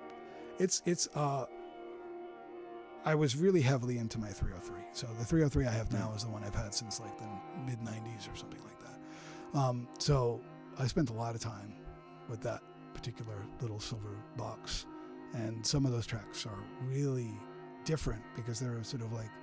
A lot of people don't know my sort of history with acid and 303, and I'm like, that's my baby. Like, I know 303s inside and out. Like, I spent a lot of my life on the 303. So some of those tracks actually have pretty heavy usage of 303 in it, and like melodic stuff, like really different. Like my approach to a 303 was not like most people. Like, I don't do like one bar instead of repeating loops. I make 4-bar pattern chains using track mode and like compositions like with a 303 where there's chord changes and things like that. Yeah. Well, this seems like a a symbiosis in terms of a good excuse to have you come back and show us some of your techniques when this Sure. record comes out. Because Yeah, for sure. I think that We'll do a little 303 programming session. that would be fantastic. Fun. I think that would blow some minds. Just seeing the Sure. workflow on a 303, I think would I'm break pretty some fast. brains. I will say that.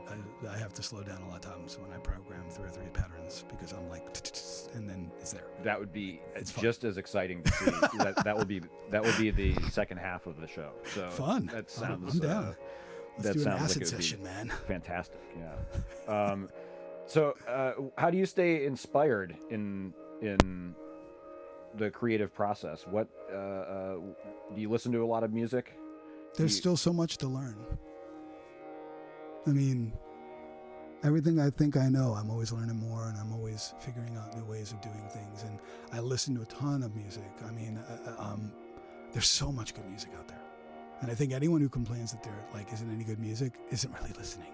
There's so much amazing music out there and still coming out. We are in a point where access to amazing music is so easy. It's already. Mm-hmm. You just have to know where to look. You have to know what to look for. But I love all types of music. I mean, electronic music that really inspires me. Since I've in this sort of back to this place of returning to sort of ambient and roots, I've been listening to a lot of ambient stuff and modular stuff that's really inspirational. Guys like Arbeni and Hammock, which I love. If you guys don't know about Hammock, you need to get on the Hammock train. But that's like orchestra, that's like high money ambience. They're beautiful music, but they have full on orchestra going with a choir and everything. But it's gorgeous stuff. And then on the flip side, I'm still inspired by artists like Tommy York and everything that he does, and I still have my feet in the IDM glitchy world.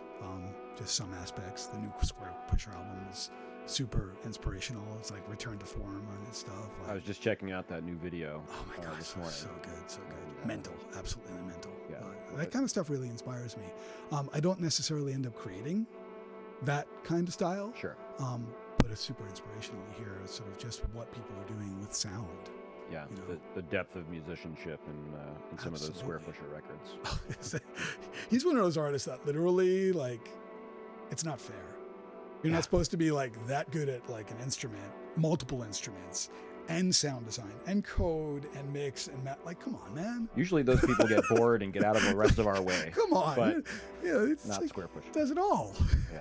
Yeah, it's super inspirational for me. He's one of those artists that whenever I can get to see him play live, I love to. Fortunately, I'm not going to get to see him when he comes to LA. In April? I'm going to be in Super Booth. So, yeah. Bummer. Yeah, kind of bummed on that one. But Well, you'll see a lot of great music at Super Booth, I'm sure. absolutely, yeah.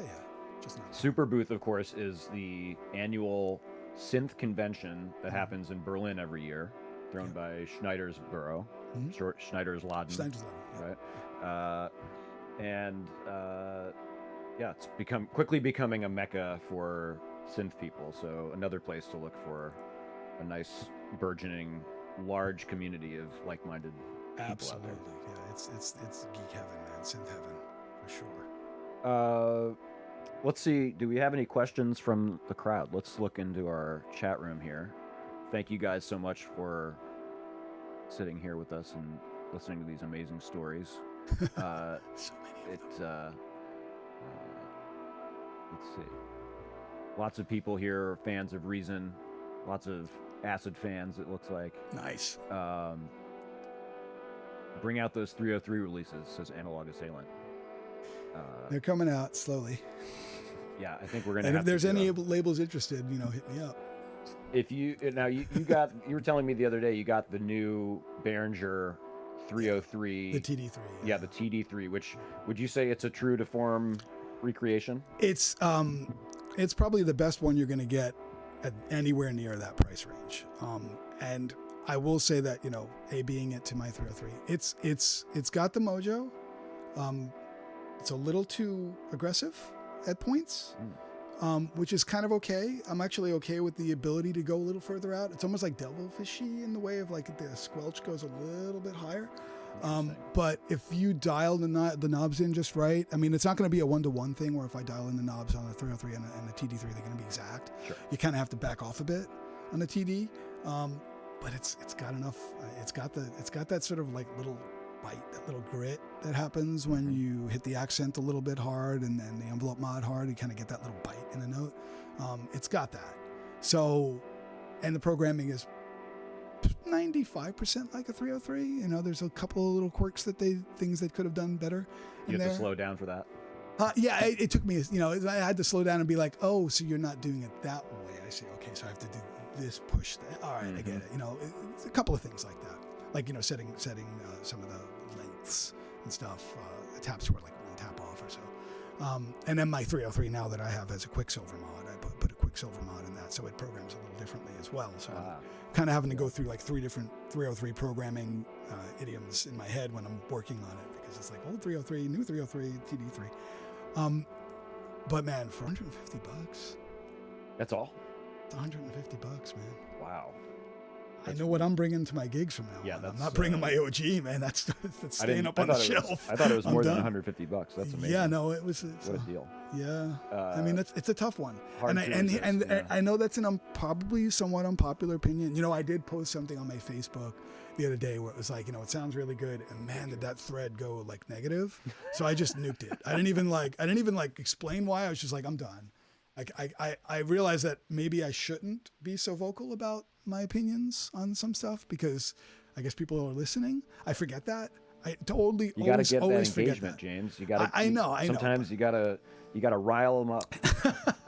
but yeah, I know it's not a popular opinion, but I will say that if you're really interested in the 303, like the true form, the one to get is the RE303 by Dinsync. That's spot on. That is the one, and you can get those. You know, you can get those built, and they'll cost you a little over $1,000 or so, and that is a 303. I mean, if someone wants a 303, you get an RE303. If you're a fanatic, Yeah, you need your ass. You don't need to go and buy an OG and spend $3,000 for one. Like literally get an RE303. You're gonna be super happy. Yeah, if you're gonna if you're gonna invest in one, maybe put it under glass. Yeah, after you exactly. have a jam or two. Those capacitors aren't gonna last much longer, anyways. $3,000, you say? I remember when they were 300. Yeah, right. You want to know how much I got mine for? My one that I have now. This Absolutely. is a fun story. Back when I was working at Korg USA, in the product support department, they would oftentimes at Korg buy other products from other manufacturers. Every manufacturer does this, just sort of study it and see, okay, is there something here, right? So they'll get their little version, look at it, reverse engineer it in their mind, see if it's a thing. So I guess at some point back in the 80s, they must have purchased a 303. And it was sitting there in the product support department, in the original box, brand new, basically, with the original pattern still in it, just sitting up there. And this was in the, you know, we're talking like early 90s right now. 303s were already pretty expensive. And I see this up there and I'm like, I talked to the director or the manager of product support of the department, product manager, Mitch Colby at the time. He was actually VP. But he, I asked him, like, you know, what's going on with that 303 up there, you know? Like, do we need it? And he was kind of like, no, it's a piece of junk. It's an old like thing. I'm like, yeah. Do you guys, if I wanted to buy it, could I buy it? And he's like, yeah, well, what is it worth? I'm like, oh, like $50. I bought it for $50. The next week, that was like on a weekend, right? Come in on Monday and Mitch pulls me aside. He's like, you screwed me on that, didn't you? I'm like, what? He's like, that 303. That's worth more than 50, isn't it? I'm like, yeah. He was like, all right. He was like, gave me props. Like, okay, but you got me on that one, didn't you? He didn't recognize. I'm like, yeah, I got you. You weren't using it. You weren't using it. It was just collecting dust. Okay, here's a deep one for you. Analog Assailant asks, what's the story behind the message on the album Razor Blades and Ice Cream? Which message? That's directed towards DJs and haters. Oh gosh, man, you're talking about 1998. What was the message? It just says directed towards DJs and haters, or I don't even remember what it said. Can you enlighten me again? Yeah, give us a reminder there, Analog Assailant. It's going to take a 10-second. Okay.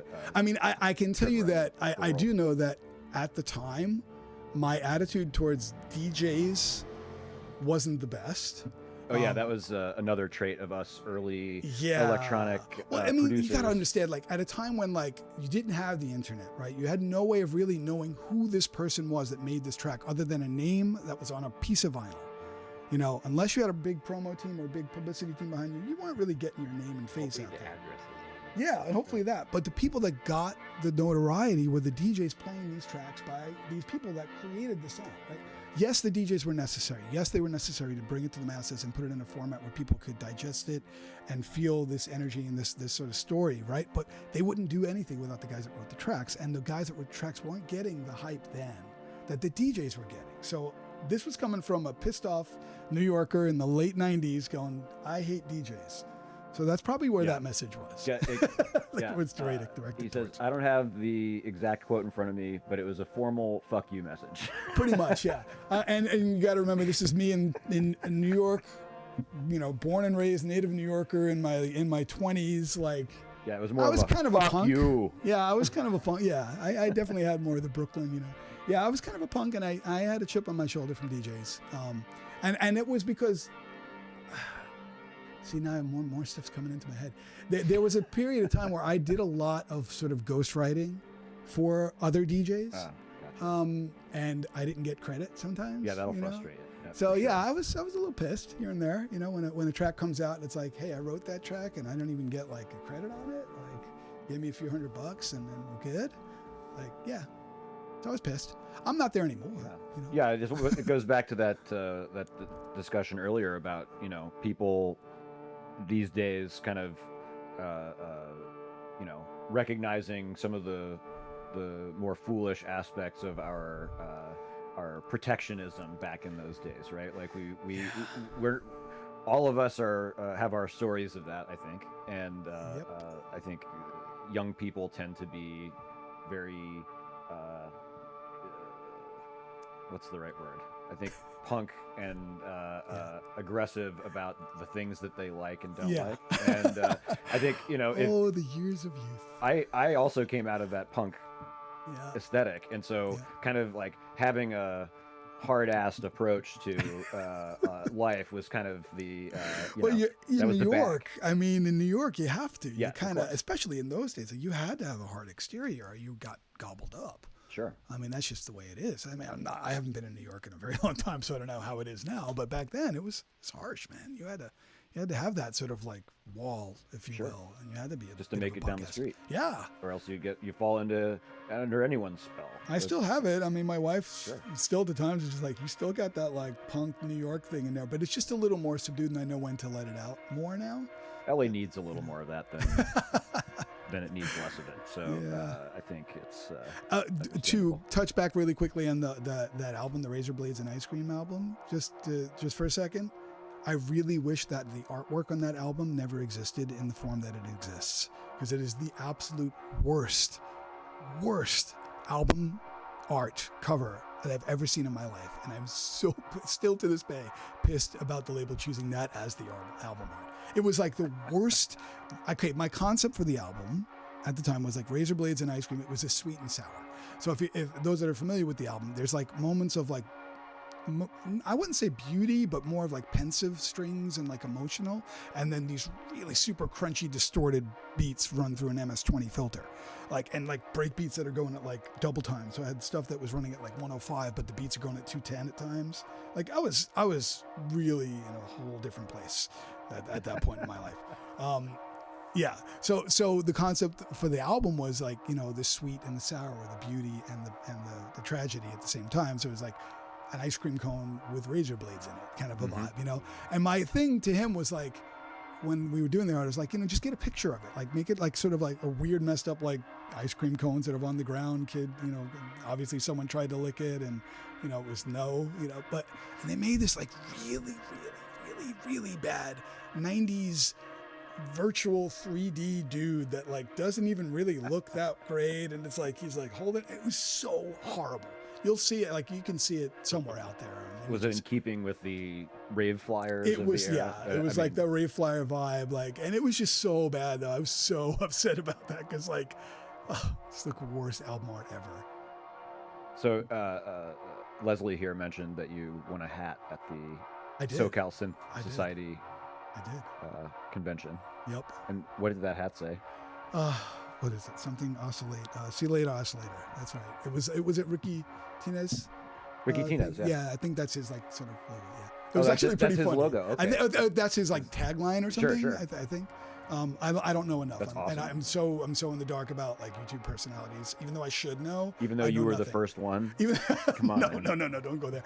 No, I know I should know more about some of them. I know some of them, but I don't know all of them. I just, I don't have time to keep up on that stuff so much. I think it's great That's cool. that they do their thing, but I don't have time to keep up. I don't watch TV that much, or YouTube. You have any? Do you want to show us any music? Sure. Brought your laptop. Other than this guy. That's been the most blissful accompaniment Yeah. to this chat. I Nice. have to say, it Well, was that's all unreleased drones that you guys heard. very chill. Let's see here. Something. So, how much do I want to share right now? I mean, anything I play you at this point is going to be stuff that's unreleased. Can you give us a taste of what we're gonna get with the this 2020 throwback? Or do you want to keep that a little close to your? I'd have to go download that. That's on my Dropbox folder right now. Give us a flavor of what you're working on lately. Here, I'll give you two different flavors. So this one is actually a fun one.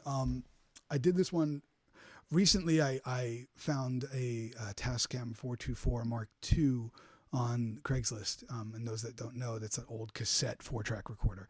So I've been lately, one of my new processes that I've been getting into is abusing and using older technology and sort of the idiosyncrasies and imperfections and stuff in the medium as a way to sort of compose and have some fun stuff. And it's not new, there's a lot of guys that have been doing this. But I've just this has been one of my things that I've been doing a lot lately. So I got this 424 and I created some tape loops on cassette that are like, one's 30 seconds, another's 10 seconds, another is a minute. And so they're literally loops of tape. And so I'm using the 4-tracker. I've been doing things where I'm recording live, playing stuff from the computer. I have Keyscape, so I've like this one particular song is all Rhodes. And I've got that stuff piped into the Tascam.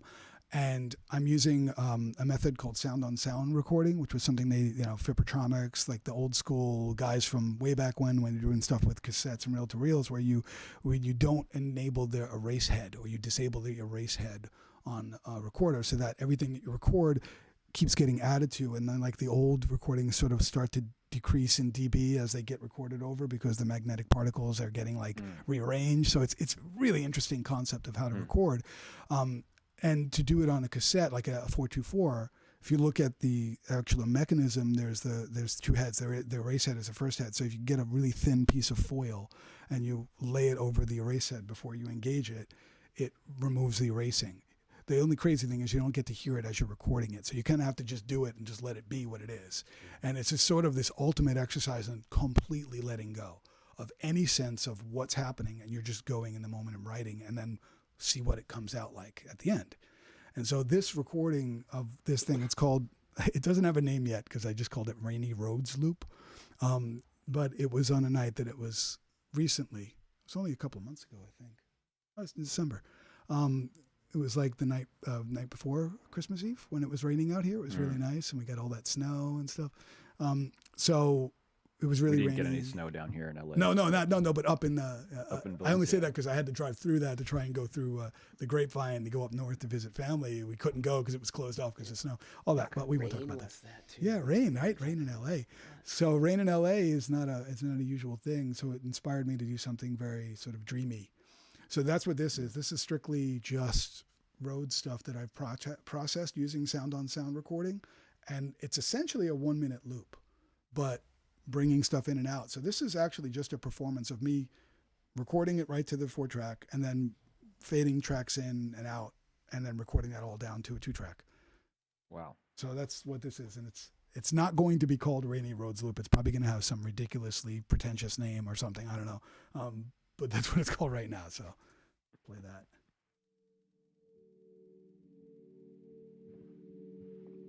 It's 8 minutes long. You don't have to listen to the whole thing. I tend to be long-winded on these ambient arrangements.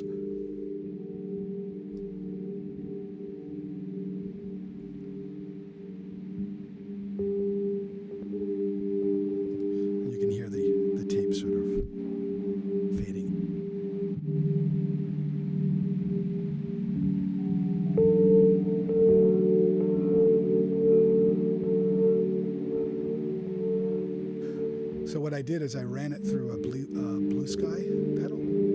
So at a certain point, the blue sky, the effect that I called up is like a choral. So at some point it fades from this into the choral thing, and it's all just the same source.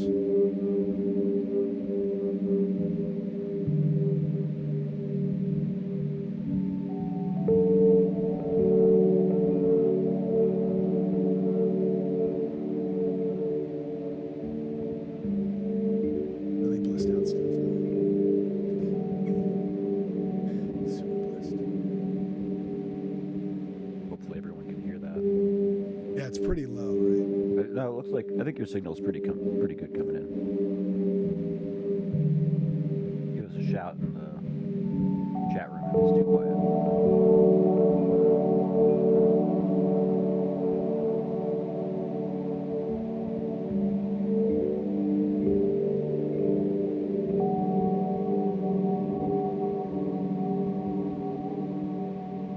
And so what I was doing is certain times you hear that the motor or the pitch wavers. In the 424, you can lift up the cover of the cassette, and so you have the whole cassette mechanism area exposed. What I've been doing is sort of physically moving the cassette, and by doing that, it actually puts tension on the cap stem, and so it changes the pitch slightly. So I'm actually playing the cassette at times in this. Just applying pressure. Yeah, just moving to it, slightly the moving tape it. in the actual cassette to the while shell. playing. Yeah.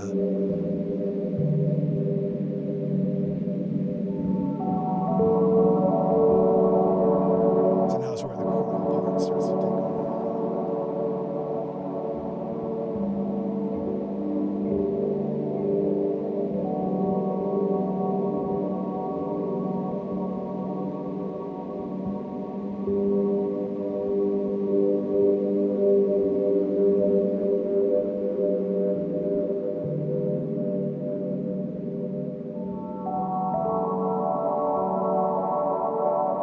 So that's that kind of thing. But I also want to play you something where I'm now into this head where I'm going back to acid, but I'm doing it with ambient.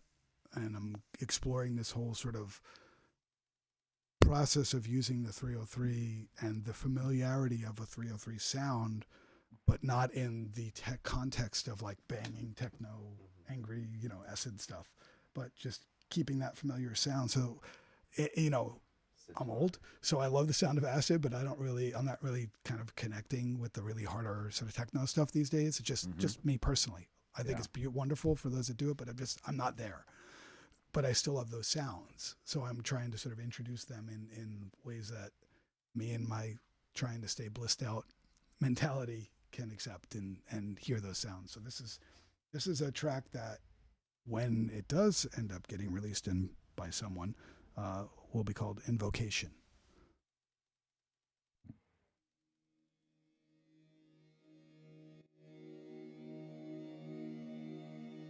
Let me just fast forward to a part where it starts to get. Here we go.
So this is the whole like sort of real peaceful buildup. And then I'll fast forward in a second to where the 303 starts to fade in.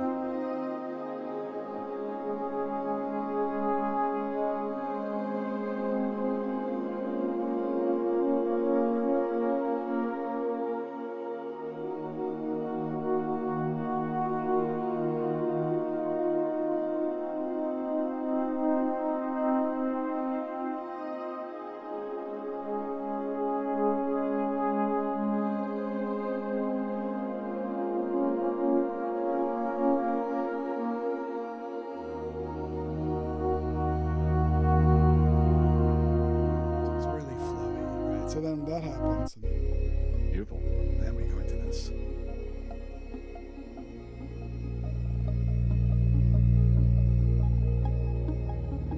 And yes, that's a 3 and 3.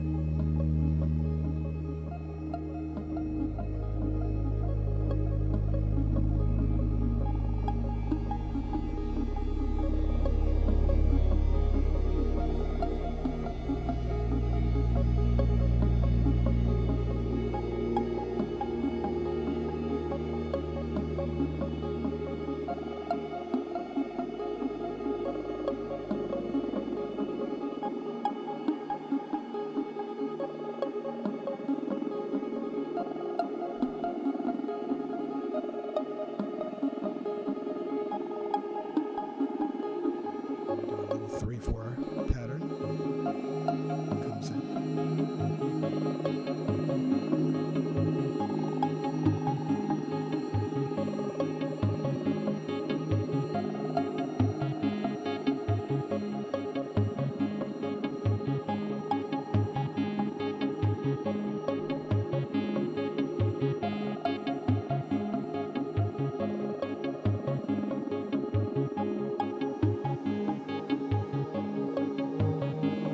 That's the Paul Stretch stuff in the background. So that's been happening the whole time through the track, right? Is that I've taken that little moment and Paul stretched and have it just evolving.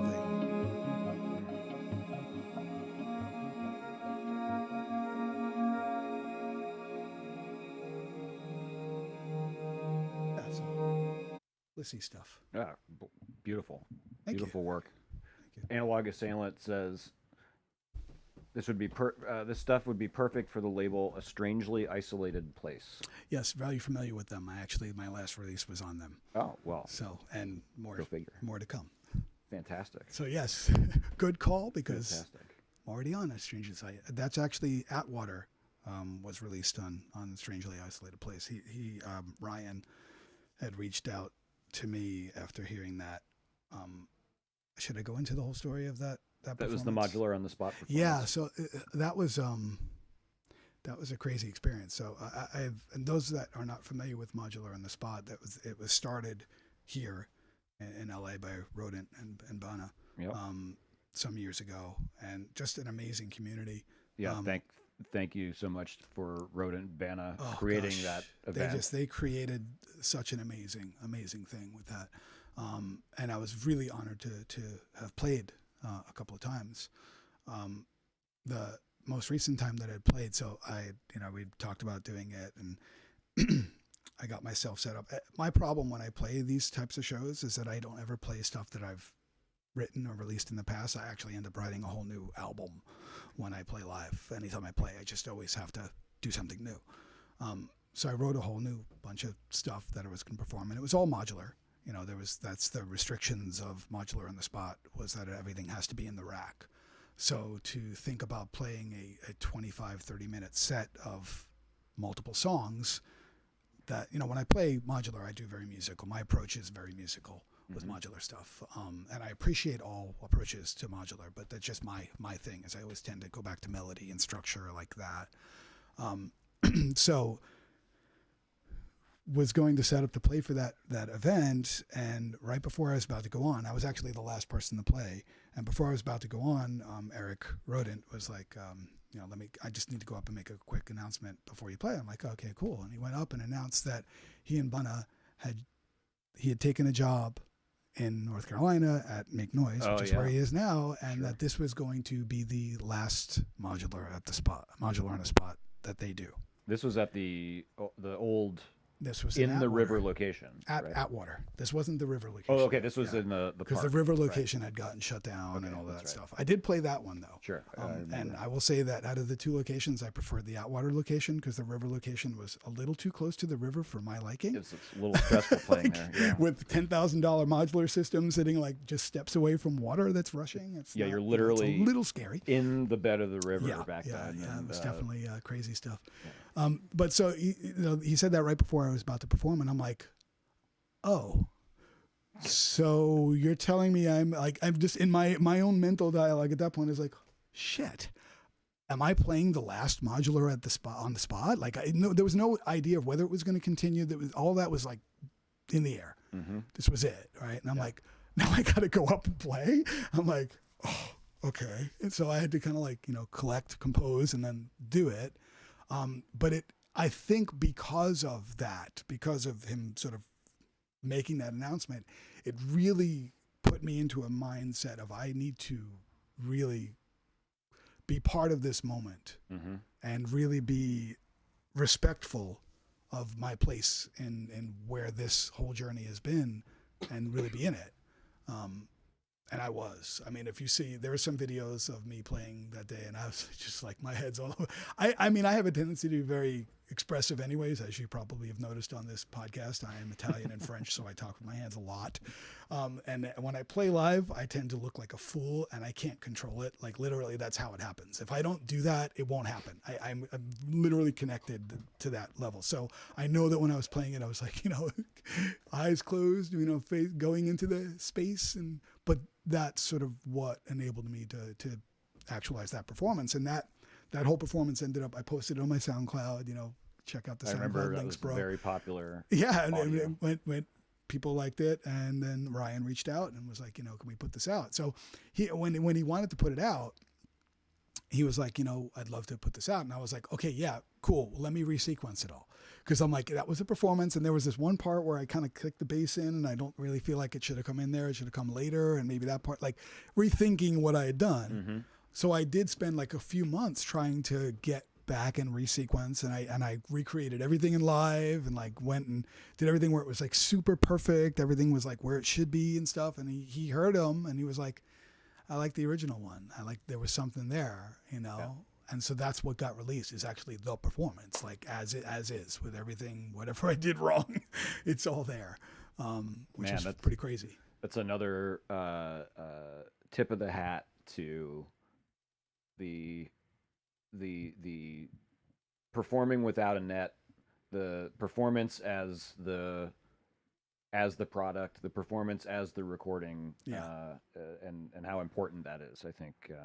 If I didn't have that methodology, I wouldn't have been able to pull that off for sure. Yeah, and it leaves other people striving to attain that lightning in a bottle effect in a vacuum, in the studio, in the DAW, in the box, which is very difficult to recreate. It's very hard to create a feeling in that form. Oh yeah. So. Wow. Well, I think we should probably end it there. We've been talking a lot. This has been an incredible almost 2 hours, and wow. I mean, we can't thank you enough for coming in and sharing with us, because thank you. I mean, you're clearly an inspirational character to Victor and I think to anyone who would watch this video, this interview, your story is so powerful, and I think it speaks to the importance of perseverance and your personal strength, and it's something that we can all strive to achieve. I mean, it's really inspiring to hear you, and to see what inspires you, what keeps you motivated, and so I can't thank you enough for coming and sharing this with us. Thank you, and we'll set up a acid. We're going to do an acid day, crazy acid, thing for sure. Absolutely. Even if your application of acid in its current form is slightly different, different, more chill. Maybe we'll give them a little bit of the hard. Doesn't mean I can't go back to that crazy stuff, Yeah. I mean, don't poke the bear. Exactly. we're gonna take that opportunity at some point in the very near future. Well, thank you again so much for coming. Thank you guys, everybody in the chat, for sticking with us, and I hope you guys all took some inspiration from this, because I know I did. We've got a busy week coming up for Mod City Live. On Monday, we might do our granular synth redo after our technical fail last week. So Monday afternoon. Watch for some notes on that on our Instagram, on our YouTube community page.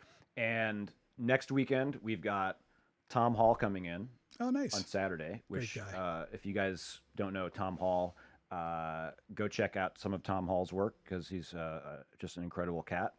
Really awesome person as well.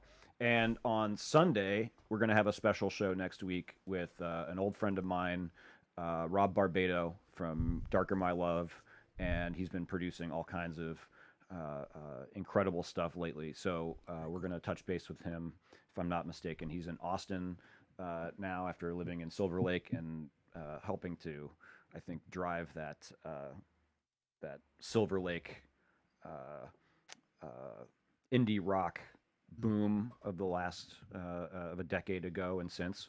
And so we're gonna have him in next Sunday for a special show, and then we'll hope to see you guys for some of those. Man, I forgot to ask James about MIDI 2.0. Oh, we're gonna have to There's really not much to talk about just yet, but soon. coming soon. Soon, yeah. Is for sure. Spectrasonics gonna be on the? Absolutely. Oh. Absolutely. Yeah, Yeah, that's some powerful stuff. I Yeah, want that there's- MPE Omnisphere business. Right? Yeah. That's just.